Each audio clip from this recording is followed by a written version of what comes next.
जय हिंद दोस्तों, welcome to profound learning platform. और एक बार फिर से मैं आप सभी का स्वागत करता हूं। जैसा कि आप सभी जानते हैं कि हम दिल्ली पुलिस के प्रीवियस ईयर क्वेश्चन पेपर की सीरीज चला रहे हैं, जिसका पार्ट 1 हमने डिस्कस कर लिया है। यदि आपने वीडियो नहीं देखी है तो लिंक आपको डिस्क्रिप्शन बॉक्स में मिल जाएगी, जिससे जाकर आप इजीली से एक बार में देख पाएंगे। ठीक है। और साथ ही हमारा MPPSC का भी अपना चल रहा है, तो आप उसका भी देख सकते हैं। प्री के लिए अपन क्वेश्चन पेपर चला रहे हैं, उसका भी आप देख सकते हैं। उसके भी लिंक आपको डिस्क्रिप्शन बॉक्स में मिल जाएगी।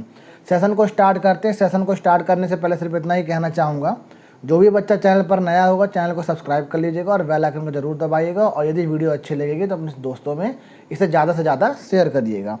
तो पहला क्वेश्चन है आप लोगों के सामने, द्रव्य के माध्यम से किए जाने वाला लेन देन क्या कहलाता है? तो इसका राइट आंसर हो जाएगा ऑप्शन ए, क्रय और विक्रय। क्या कहलाता है? क्रय और विक्रय, द्रव्य के माध्यम से किए जाने वाला लेन देन क्रय विक्रय कहलाता है। फिर हम बात करते हैं, विश्व बैंक की कौन सी आनुषंगिक संगठन गरीब विकासशील देशों को शून्य बाजार पर दीर्घकालिक ऋण प्रदान करता है?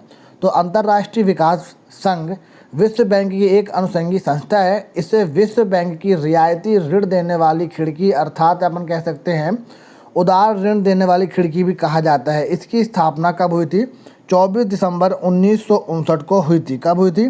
24 दिसंबर 1959 को, मतलब 1960 को हुई थी। ठीक है। तो ये इसका राइट ऑप्शन जो जाएगा, राइट आंसर हो जाएगा अंतर्राष्ट्रीय विकास संघ, और इसकी स्थापना हुई थी 24 दिसंबर 1960। फिर हम बढ़ते हैं नेक्स्ट क्वेश्चन की तरफ। भारत में वर्तमान में भारतीय स्टेट बैंक को छोड़कर कितने बैंक राष्ट्रीयकृत हैं? तो इसका राइट आंसर हो जाएगा ऑप्शन सी।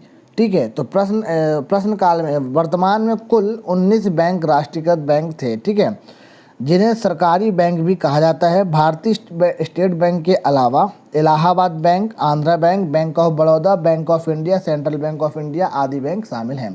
ठीक है। और देखा जाए एक क्वेश्चन और बनता है कि प्रारंभ में, है ना, प्रारंभ में जो अपना SBI बैंक है ना, इसके पहले इसका नाम क्या होता था? इंपीरियल बैंक ऑफ इंडिया होता था। सॉरी, रिजर्व बैंक का नाम इंपीरियल बैंक ऑफ इंडिया था, जिसमें 3 बैंक थे अपने, bank of Bengal, bank of Madras और बैंक ऑफ बॉम्बे। ठीक है। ये 3 बैंक मिलकर अपना एक ऑर्गेनाइजेशन था। फिर तीनों बैंक का क्या हुआ? मर्जनाइजेशन हुआ। तीनों बैंक का विलय हो गया। विलय होने के बाद एक बैंक बना इंपीरियल बैंक ऑफ इंडिया। ठीक है, इंपीरियल बैंक ऑफ इंडिया बन गया। उसके बाद फिर अपना RBI बन गया, है ना। और 1949 में उसका क्या हुआ? RBI का राष्ट्रीयकरण हुआ और 1935 में RBI की स्थापना हुई। ठीक है। अभी वर्तमान में गवर्नर कौन है? शशिकांत दास जी हैं। ठीक है। कौन से नंबर के हैं इसे कमेंट करके कमेंट बॉक्स में आपको बताना है। फिर हम बढ़ते हैं, भारत सरकार ने ट्राइफेड की स्थापना कब की थी? तो इसका राइट आंसर हो जाएगा 1987। अब ट्राइफेड का मतलब होता है भारतीय जनजातीय सहकारी विपणन महासंघ, जिसकी स्थापना 1987 में हुई थी। ठीक है। फिर हम बढ़ते हैं नेक्स्ट क्वेश्चन की तरफ। निम्नलिखित में से कौन व्यक्तिगत स्वतंत्रता का एक बांध है? तो इसका राइट आंसर हो जाएगा बंदी प्रत्यक्षीकरण। बंदी प्रत्यक्षीकरण को इंग्लैंड में हैबियस कॉर्पस के नाम से जाना जाता है। एक क्वेश्चन और बनेगा आपको कि बंदी प्रत्यक्षीकरण को और किस नाम से जाना जाता है? तो हैबियस कॉर्पस के नाम से जाना जाता है, जिसे हमारे भारतीय संविधान में हूबहू ले लिया गया। जैसा कि आपको पता है कि ब्रिटेन के द्वारा ही हमारा संविधान निर्मित किया गया था, मतलब उनके ही अनुशंसा पर। ठीक है। तो अपना संविधान बना था, जिसमें फिर अपनी संविधान सभा का गठन हुआ। फिर उसके बाद मीटिंग बैठी और ना ऐसा अपना सिस्टम हुआ और अपना संविधान बन गया। तो उन्हीं से प्रेरित, मतलब उन्हीं की देन है। तो देखा जाए तो उन्हीं के आधार पर हैबियस कॉर्पस भी कहते हैं किसको? बंदी प्रत्यक्षीकरण को। इस रिट के द्वारा क्या होता है कि न्यायालय ऐसे व्यक्ति को जिसे निरुद्ध किया गया या कारावास में रखा गया है, तो न्यायालय के समक्ष उपस्थित करा सकता है।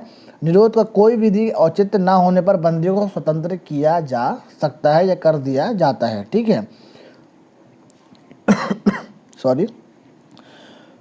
फिर हम बढ़ते हैं नेक्स्ट क्वेश्चन की तरफ। किस वर्ष सर्वप्रथम किसी भारतीय राज्य को भाषाई आधार पर मान्यता दी गई थी? तो इसका राइट आंसर हो जाएगा ऑप्शन डी, 1953।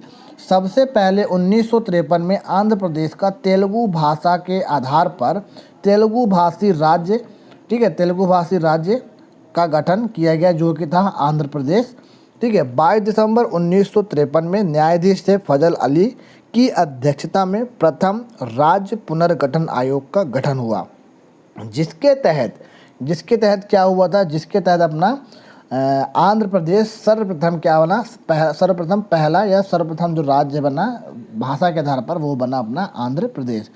तो एक क्वेश्चन आपके सामने एग्जाम में देखने को मिल जाएगा कि राज्य पुनर्गठन आयोग का गठन कब हुआ था, तो आपको बता देना है 22 दिसंबर 1953, जिसके अध्यक्ष थे फजल अली। कौन थे? फजल अली इसके क्या थे? अध्यक्ष थे। और इनके मेंबर दो और थे इनके साथ सहायता के लिए, हृदयनाथ कुंजरू और के.एम. पनिकर। ठीक है, इन नाम को भी आपको याद रखना है। तो पुनर्गठन आयोग कब बना? 22 दिसंबर 1953 को, और इसके अध्यक्ष फजल अली थे, साथ में दो मेंबर हृदयनाथ कुंजरू और के.एम. पनिकर, और पहला राज्य जो बना था वह बना था आंध्र प्रदेश, जो कि तेलुगु भाषी राज्य था। फिर हम बात करते हैं भारतीय संविधान में कौन से संशोधन अधिनियम ने पंचायती राज प्रणाली को संवैधानिक दर्जा दिया, तो इसका राइट आंसर हो जाएगा ऑप्शन सी। ठीक है, ऑप्शन सी क्या है यहाँ पर? 17वां संविधान, ठीक है, सॉरी 73 यहाँ पे, हाँ 73, 73वां संविधान संशोधन, जो कि कब हुआ? 24 अप्रैल को हुआ। कब हुआ? 24 अप्रैल 1993 में हुआ। पंचायती राज के क्षेत्र में एक महत्वपूर्ण दिन था, क्योंकि इसी दिन क्या हुआ? संविधान में 73वां संविधान संशोधन हुआ। ठीक है, जिससे पंचायती राज संस्थाओं को संवैधानिक दर्जा हासिल हुआ। ठीक है, तो इतनी बातें आपको ध्यान रखना है कि पंचायती राज कौन से संविधान संशोधन में जोड़ा गया, तो आपका करना है 73 कॉन्स्टिट्यूशन अमेंडमेंट। ठीक है, तो 73 संविधान संशोधन जो हुआ था 24 अप्रैल 1993। फिर हम बढ़ते हैं नेक्स्ट क्वेश्चन की तरफ। भारतीय संविधान की समवर्ती सूची की अवधारणा किस देश के संविधान से प्रेरित है, तो इसका राइट आंसर हो जाएगा ऑस्ट्रेलिया। समवर्ती सूची का प्रावधान ऑस्ट्रेलिया से लिया गया है, जबकि संघात्मक विशेषताएं तथा केंद्र की शक्तियां कहाँ से ली गई हैं? कनाडा से ली गई हैं। कहाँ से ली गई हैं? कनाडा से ली गई हैं। मतलब संघ सूची जो है, संघ की शक्ति जो है वह कनाडा से ली गई हैं। फिर संयुक्त राज्य अमेरिका से क्या लिया गया है? अपना मौलिक अधिकार लिया गया है ना, फंडामेंटल राइट्स लिया गया है, और रूस से फंडामेंटल ड्यूटीज़ को लिया गया है। फिर हम बढ़ते हैं नेक्स्ट क्वेश्चन की तरफ। बेगम रजिया सुल्ताना के पिता कौन थे, तो इसका आप सभी को पता होगा, इसका राइट आंसर इल्तुतमिश। इल्तुतमिश जो थे बेगम रजिया सुल्ताना के पिता थे। ठीक है, और इल्तुतमिश ही क्या था? गुलाम वंश का वास्तविक संस्थापक माना जाता है। वैसे तो गुलाम वंश की जो नींव रखी थी कुतुबुद्दीन ऐबक ने रखी थी, परंतु वास्तविक संस्थापक इल्तुतमिश को माना जाता है। और रजिया सुल्ताना की यदि हम बात कर ले तो कब से कब तक इसका शासन चला? 1226 से, कब से? 1226 से 1240 तक इसका शासन चला। ठीक है, फिर हम बढ़ते हैं अपना नेक्स्ट क्वेश्चन की तरफ। यूनानियों को निम्नलिखित में से किस भारतीय राजा ने बाहर निकाल दिया था, तो इसका राइट आंसर हो जाएगा चंद्रगुप्त मौर्य। चंद्रगुप्त मौर्य का जन्म कब हुआ, ये भी आपको याद रखना है, क्योंकि कई बार एग्जाम में पूछ लिया जाता है। तो 345 BC या ईसा पूर्व। ठीक है, इसका ये इनका जन्म का ये डेट हो जाएगा।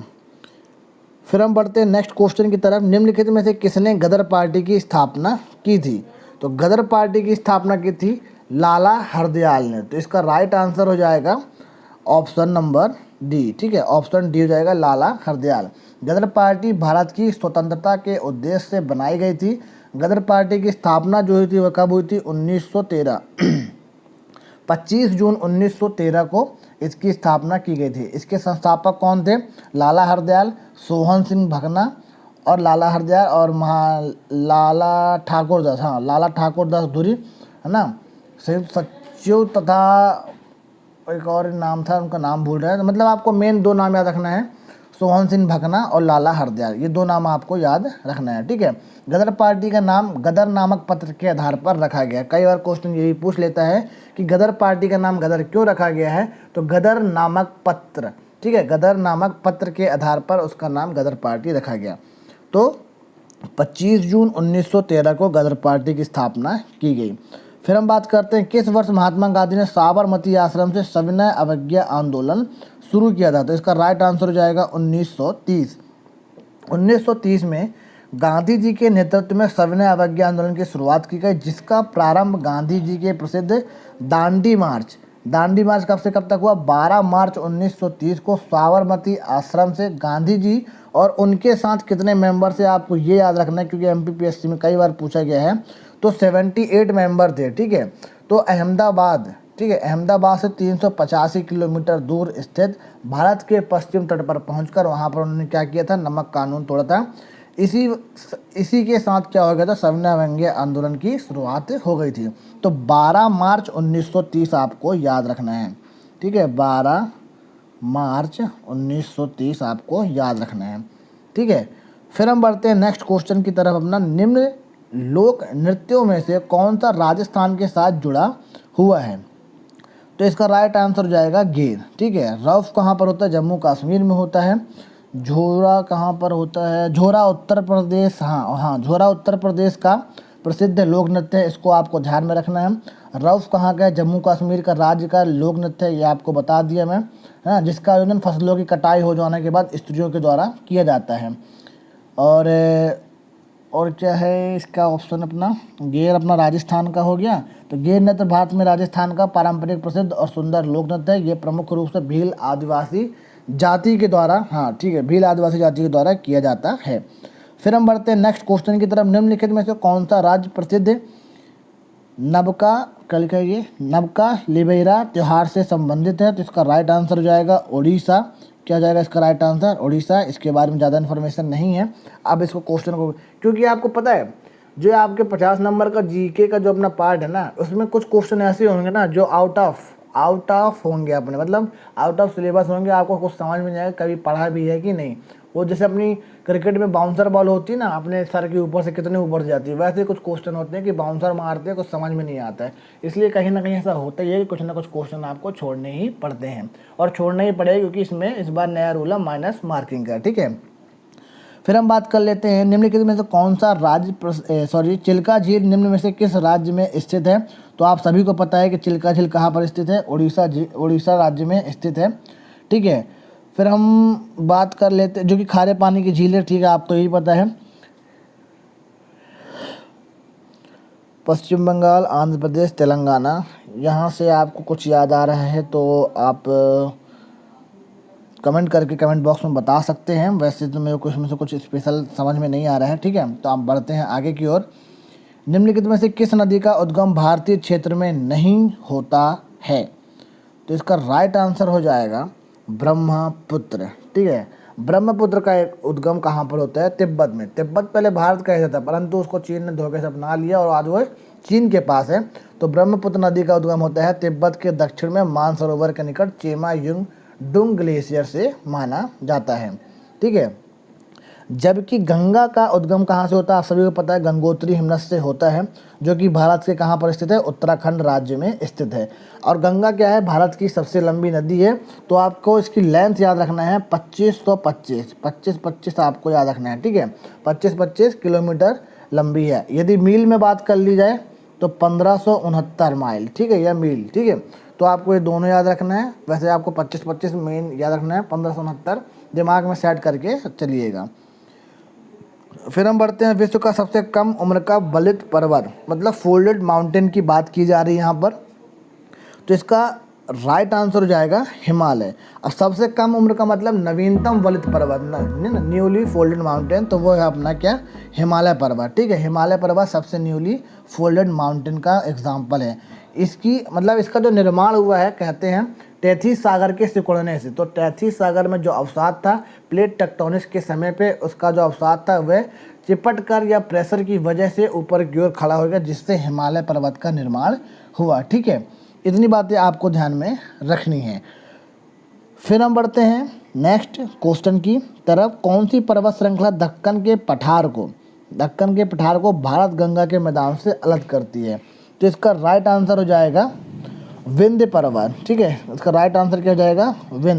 विंध्य पर्वत श्रृंखला भारत के पश्चिम मध्य में स्थित प्राचीन गोलाकार पर्वतों की एक क्या है? श्रृंखला है, जो कि भारत उपखंड को उत्तर भारत व दक्षिण भारत में बांटती है, ठीक है। यह दक्कन के पठार को भारत गंगा के मैदान से अलग करती है, जबकि अरावली जो है संसार की सबसे प्राचीन पर्वत श्रृंखला है। ठीक है, इतनी बातें आपको यहाँ से ध्यान में रखनी है। तो विंध्य जो है क्या करती है, पश्चिम मध्य में स्थित प्राचीन एक गोलाकार पर्वत है जो कि उत्तर भारत और दक्षिणी भारत में हो, मतलब भारत को 2 हिस्से में बांट देती है। ठीक है, और अरावली पर्वत क्या है, सबसे अपना देख लिया है, सबसे पुरानी पर्वत श्रृंखला है। और हिमालय का भी हमने देखा कि ये न्यूली मेड क्या है, अपना फोल्डेड माउंटेन है। और सह्याद्री कहाँ पर मिलता है आपको पता है, दक्षिण भारत में मिलता है। फिर हम चलते हैं नेक्स्ट क्वेश्चन की तरफ। भारत में चाय का सबसे बड़ा उत्पादक राज्य, तो भारत में सबसे बड़ा चाय का उत्पादक राज्य है असम। ठीक है, कितना क्या है, असम। फिर हम बढ़ते हैं नेक्स्ट क्वेश्चन की तरफ। निम्न में से कौन सा वर्षा का एक रूप नहीं है, तो इसका राइट आंसर हो जाएगा 55 का सी, कोहरा। ठीक है, कोहरा वर्षा का रूप नहीं है। वर्षा होती है, हिमपात होता है, यह भी एक वर्षा का रूप है। ठीक है, फिर हम बढ़ते हैं नेक्स्ट क्वेश्चन की तरफ। विमानों की ऊंचाई माप करने के लिए कौन सा यंत्र उपयोग किया जाता है, तो इसका राइट आंसर हो जाएगा ऑप्शन डी, अल्टीमीटर। अल्टीमीटर या तुंगता मापी या तुंगता या ऊंचाई मापन के लिए यह एक प्रमुख यंत्र है जिसके द्वारा वायु दाब जनित त्रुटियों को शुद्ध करके वायुयान आदि की ऊंचाई ज्ञात की जा सकती है। और जैसे ऑप्शन ए में तो दिया है एक्टिनोमीटर, इसके द्वारा सूर्य की किरणों की रासायनिक शक्तियों को मापा जाता है। और ऑप्शन सी जो है एक्सीलरोमीटर, ये त्वरण मापी होता है। ठीक है, त्वरण मापने का यंत्र है। फिर हम बढ़ते हैं नेक्स्ट क्वेश्चन की तरफ। परमाणु प्रतिक्रिया जिसमें एक भारी नाभिक लगभग बराबर द्रव्यमान के 2 नाभिक में विभाजित होता है क्या कहलाता है, तो इसको कहते हैं नाभिकीय विखंडन। क्या कहते हैं, नाभिकीय विखंडन। जैसे बात ही कर रहा है नाभिक की, अब नाभिक 2 बराबर भागों में विभक्त हो गया तो क्या हुआ, विभाजन हुआ, तो नाभिकीय विखंडन ही कहलाया ना, न्यूक्लियर फ्यूजन कहलाया। फिर नेक्स्ट क्वेश्चन है, इनमें से कौन सी विद्युत चुंबकीय तरंग है, तो इसका राइट आंसर जो हो जाएगा अवरक्त किरणें या अधरोत किरणें। ठीक है, विद्युत चुंबकीय विकिरण जिसका तरंग दैर्ध्य प्रत्यक्ष प्रकाश से बड़ा हो व सूक्ष्म तरंग से कम हो। फिर हम बढ़ते हैं नेक्स्ट क्वेश्चन की तरफ। निम्नलिखित में से किससे कुनैन निकाला जाता है, तो कुनैन जो होता है सिनकोना नामक वृक्ष की छाल से प्राप्त किया जाता है जो कि मलेरिया ज्वर की दवा है। यह एक सदाबहार पादप मतलब पौधा है जो झाड़ी अथवा ऊंचे वृक्ष के रूप में उपजता है। ठीक है, फिर हम बात कर लेते हैं निम्नलिखित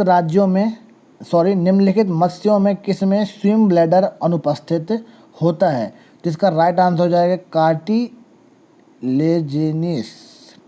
कैसा अजीब अजीब से नाम होता है ना, तो वही चीज़ बता रहा हूँ मैं आपको कि देखते चलिए क्वेश्चन कैसे कैसे आ रहे हैं। थोड़ा सा वीडियो लंबा होगा, आपको बोरियत लग रही होगी, परंतु यदि आपको दिल्ली पुलिस का एग्ज़ाम क्रैक करना है दोस्तों तो आपको मेहनत तो करनी ही पड़ेगी, क्योंकि वर्दी या कोई भी नौकरी इतनी आसानी से नहीं मिलती है। आज तपोगे तभी तो कल निखरोगे, क्योंकि हीरा हो या सोना हो या कोई भी मेटल हो जो अपन को आकर्षण अपन को मतलब आकर्षित करती है, उसका रीज़न ही क्या होता है, वो पहले तपती है भट्टी में। ठीक है, उसको एक शेप दिया जाता है, उसमें चमक के लिए उसको घिसाई की जाती है, उसके बाद वो अपना एक शेप प्राप्त करता है और साथ ही वह चमकदार बनता है, जिससे वह अपन को अच्छी लगती है। उसको अपन हाई से हाई रेट देकर भी अपन खुश हो जाते हैं और उसको अपन अपने यूज़ में लेते हैं।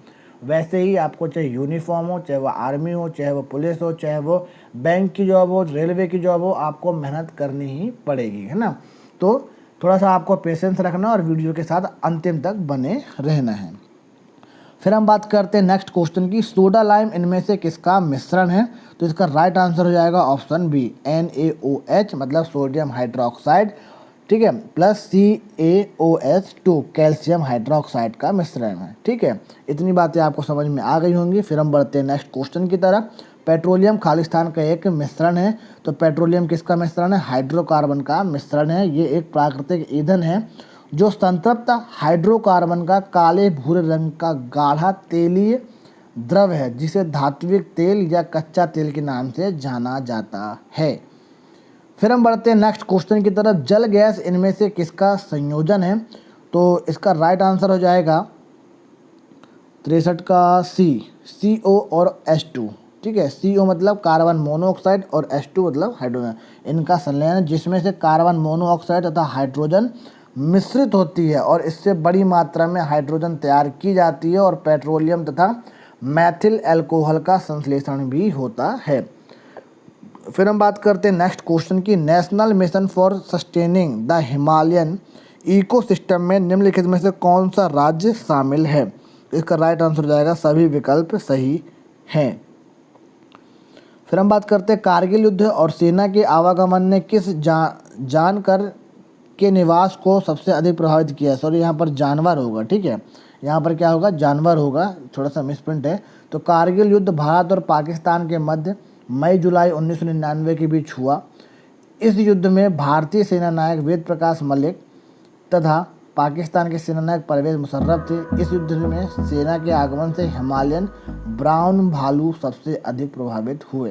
तो किस जानवर का, हिमालयन ब्राउन भालू, ठीक है। फिर हम बात करते हैं निम्नलिखित में से किस स्थान पर देश के पहले भारतीय कौशल संस्थान का निर्माण शुरू हुआ। तो इसका राइट आंसर हो जाएगा कानपुर। क्या हो जाएगा, कानपुर इसका राइट आंसर हो जाएगा। फिर हम बात करते हैं निम्नलिखित में से किस संगठन मंत्रालय में वित्तीय साक्षरता अभियान योजना शुरू की गई थी। तो इसका राइट आंसर हो जाएगा मानव संसाधन विकास मंत्रालय। फिर हम बात करते हैं किस देश का अंतरिक्ष में सबसे अधिक संख्या में मलबा है। तो इसका राइट आंसर हो जाएगा 38 का बी, भूटान, ठीक है। अंतरिक्ष में सबसे अधिक संख्या में मलबा रूस का है, सॉरी भूटान का नहीं, रूस का है। किसका है, रूस का है। अंतरिक्ष में फैले रॉकेटों और उपग्रहों के टुकड़ों को हटाने के लिए इंटरनेशनल स्पेस स्टेशन से रिमूव डिब्री नामक स्पेस क्राफ्ट लॉन्च किया गया, जो इंटरनेशनल स्पेस से छोड़ा जाने वाला सबसे बड़ा स्पेस क्राफ्ट है। फिर हम बढ़ते हैं नेक्स्ट क्वेश्चन की तरफ। चीन द्वारा हाल ही में लॉन्च किए गए विश्व के पहले पूरी तरह से विद्युत कार्गो शिप में किस प्रकार की बैटरी का उपयोग किया जाता है। तो इसका राइट आंसर हो जाएगा लिथियम आयन। क्या हो जाएगा, लिथियम आयन। फिर हम बढ़ते हैं नेक्स्ट क्वेश्चन की तरफ। 5 बार विश्व चैंपियन मैरी कॉम ने एशियाई महिला मुक्केबाजी चैंपियनशिप 2017 में किस श्रेणी में स्वर्ण पदक जीता था। अब यहाँ से स्टार्ट होते हैं थोड़ा सा अपने स्पोर्ट्स के क्वेश्चन। तो आपको देखते हुए चलना कि करंट अफेयर्स में जो स्पोर्ट्स पूछा जाता है वो किस आधार पर पूछे जाते हैं। तो इस वीडियो का मतलब यही है, जैसे क्वेश्चन जो है ना हूबहू आपके एग्जाम में नहीं छपने वाला, परंतु आपको एक आइडिया मिल जाएगा। प्रीवियस ईयर क्वेश्चन पेपर लगाने का मतलब ही यही होता है कि आपको एक आइडिया मिल जाएगा क्वेश्चन पेपर हमारे एग्जाम में आता कैसे है ना। तो आपको यहाँ से नोटिस करते चलना है कि स्पोर्ट्स के करंट अफेयर से कैसे क्वेश्चन आते हैं। तो इसका राइट आंसर हो जाएगा 48 किलोग्राम। फिर हम बढ़ते हैं नेक्स्ट क्वेश्चन की तरफ। भारतीय महिला हॉकी टीम ने हाल ही में एशिया कप का खिताब जीता। निम्नलिखित में से किस टीम को भारत ने पराजित किया। जिसका राइट आंसर हो जाएगा चीन, ठीक है। 2017 एशिया कप भारतीय महिला हॉकी टीम ने चीन को हराकर अपने नाम किया था। इससे पहले ये खिताब 2004 में जापान को हराकर भारत ने अपने नाम किया था। फिर नवंबर 2017 में भारत और बांग्लादेश ने दूसरा क्रॉस बॉर्डर ट्रेन बंधन एक्सप्रेस का उद्घाटन किया। पहली ट्रेन का नाम क्या था। तो पहली ट्रेन जो चलती थी मैत्री एक्सप्रेस चलती थी भारत और बांग्लादेश के बीच, आपको याद होगा। और दूसरी ट्रेन चली है बंधन एक्सप्रेस। कौन सी है, बंधन एक्सप्रेस, ठीक है। फिर हम बढ़ते हैं नेक्स्ट क्वेश्चन की तरफ। विश्व का एकमात्र देश खालिस्तान है जिसका ध्वज एक वर्ग या आयताकार नहीं है। तो आप सभी को पता होगा नेपाल। नेपाल का जो झंडा है कुछ इस तरह है, ठीक है, कुछ इस तरह है। तो आपको पता होगा इसका राइट आंसर हो जाएगा नेपाल। नेपाल का राष्ट्रीय ध्वज विश्व का एकमात्र ऐसा झंडा है जो चौकोर या आयताकार न होकर त्रिकोणीय आकार को ऊपर नीचे रखकर बनाया गया है, ठीक है। फिर हम बढ़ते हैं नेक्स्ट क्वेश्चन की तरफ। अक्टूबर 2017 में प्रसिद्ध लेखक गीतकार जावेद अख्तर को निम्नलिखित पुरस्कारों में से किससे सम्मानित किया गया था। तो इसका राइट आंसर हो जाएगा हृदय नाथ मंगेशकर पुरस्कार 2017 से। 2018 में यह सम्मान मोहम्मद जहूर खयान हाशमी को प्रदान किया गया है। फिर हम बढ़ते हैं नेक्स्ट क्वेश्चन की तरफ। 53वें ज्ञानपीठ पुरस्कार 2017 से किसे सम्मानित किया गया है। तो इसका राइट आंसर हो जाएगा कृष्णा शोभती का।